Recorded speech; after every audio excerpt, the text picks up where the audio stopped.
У поле зроку пракуратуры Святлана Нятылькіна потрапіла ў чэрвені бягучага года. Падчас праверкі было ўстаноўлена, што яна, каб сагрэцца, ладзіць у доме вогнішча. Жанчына пражывае адна і мае сур'ёзнае парушэнне слыху. Пах дыму адчулі суседзі. Грелась на старой группке, которая развалена была там, как вам сказать, считай на полу. Разлаживала костер.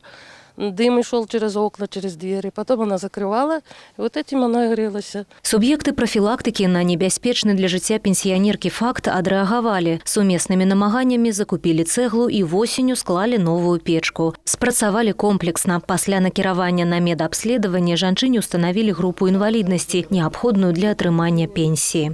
Прокуратура Гомельского района совместно с иными субъектами профилактики приняты меры для оказания помощи одинокой.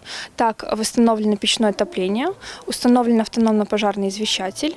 Также оказана иная социальная поддержка. На настоящий момент вопрос проведения электроэнергии в домовладении одинокой остается на контроле прокуратуры района. Першапачаткова небяспечныя ўмовы пражывання пенсіянеркі трэснутую печку выявіла назіральная камісія год таму. Каб Святлана не мерзла ў халады, яе адправілі ў палату сястрынскага догляду. Аднак па сваім жаданні жанчына вырашыла застацца дома. Тогда у нас возник вопрос, что она хочет быть только дома и надо создать какие-то условия для ее жизни.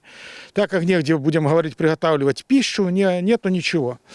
Я обратился в нашу соцзащиту за помощью, что давайте мы сделаем здесь группку новую для нее. Соцзащита выделила денежные средства, оплатила.